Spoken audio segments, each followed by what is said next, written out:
La CGT n'est manifestement pas convaincue que baisser les charges augmenterait le salaire net des employés. Que dire si ce n'est que je ressens un petit conflit d'intérêts dans cette phrase, venant de la CGT. Tu te demandes pourquoi l'État te prend tout ton argent? Tu ne comprends rien à ta fiche de paie? Stop! L'État ne te prend pas tout ton argent. Grâce Non, pas tout, il me prend juste la moitié. au salaire socialisé, quand tu travailles, une partie de ton salaire va dans une caisse de protection sociale. C'est cet Et une énorme partie est distribuée en retraite aussi. Mais bon. argent qui sert en cas de maladie ou de chômage, et qui sert à financer la retraite de celles et ceux qui ont travaillé avant toi. L'argent de la caisse, c'est notre argent à toutes et tous. C'est des cotisations sociales, du salaire socialisé. Après le salaire différé, le salaire socialisé. Bon, déjà, l'histoire de salaire différé, on arrête, hein. Parce que déjà, j'ai toujours entendu, il vaut mieux un tien que deux tu l'auras. Et c'est pas du tout du salaire différé, parce que c'est pas mon argent que je recevrai quand je serai à la retraite, ce sera l'argent des futurs actifs. Si le système de retraite ne s'est pas effondré avant, qui fait que j'aurai pas du tout de retraite. Donc on arrête avec la novlangue, on se dit que on est honnête 2 minutes, et on dit que c'est juste un versement pour les retraités, venant directement de mon salaire. Et maintenant pour le salaire socialisé, le gros problème c'est que tout le monde n'y participe pas. Il y a même une minorité de gens qui y participent, à ce salaire socialisé.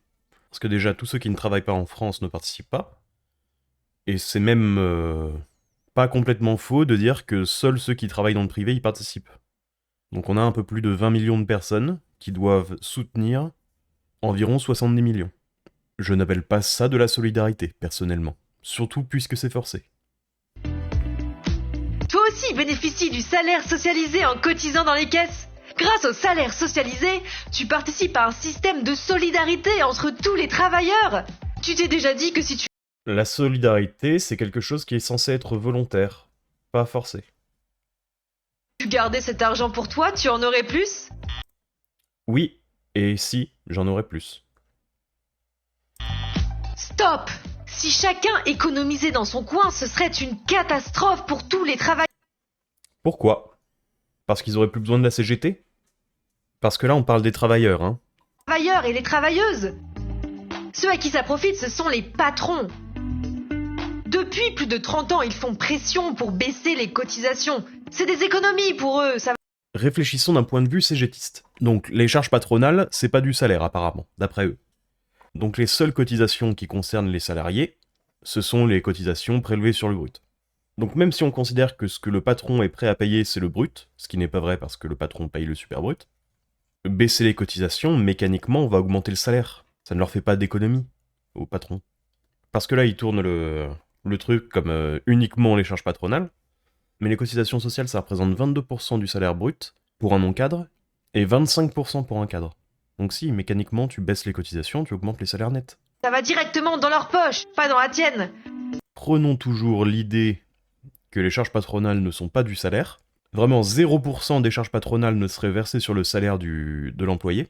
Plus de profit pour une entreprise veut aussi dire plus de croissance, ce qui veut dire plus de création d'emplois, ce qui veut dire moins de gens qui ont besoin de toucher le RSA.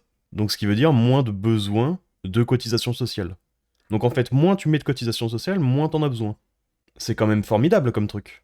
Plutôt que de distribuer des tickets de rationnement à tout le monde, on pourrait juste laisser les gens faire leur vie, c'est quand même... Ça c'est vraiment le fascisme. Attention. Et pour compenser les baisses de cotisations, les prélèvements qui n'ouvrent aucun droit sont constamment augmentés. Et ça, tu peux le voir sur ta fiche de paie, regarde.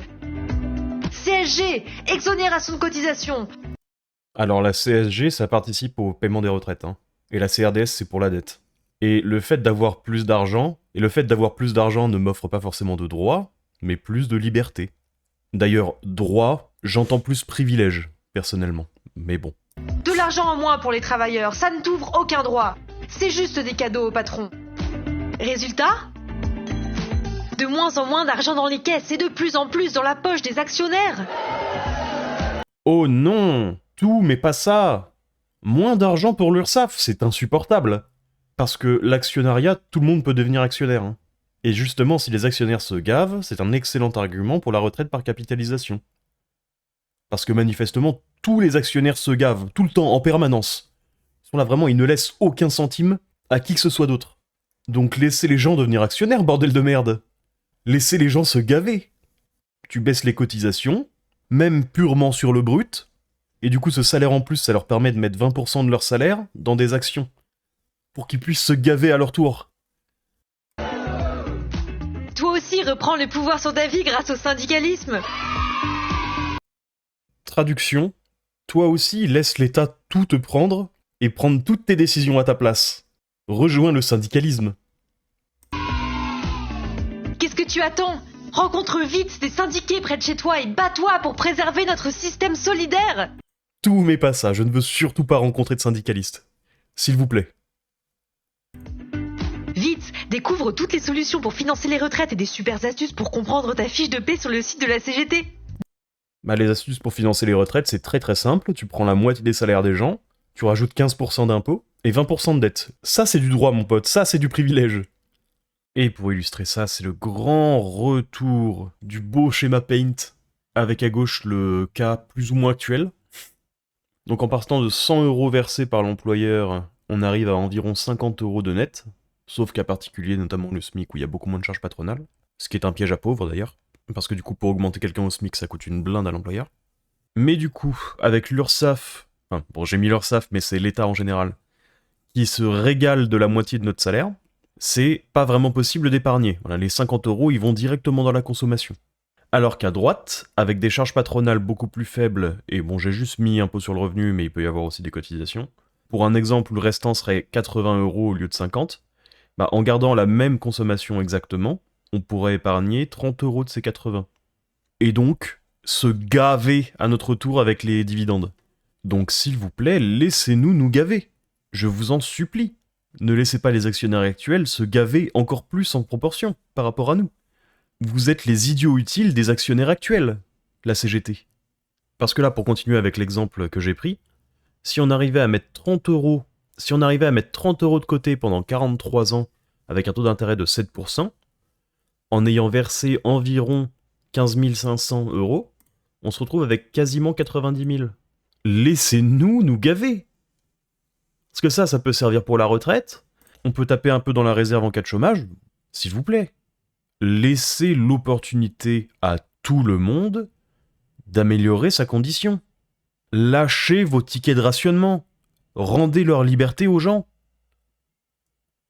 Comme d'habitude, si la vidéo t'a plu, le like, le commentaire, blablabla, la chaîne principale, blablabla, abonne-toi pour ne rien manquer.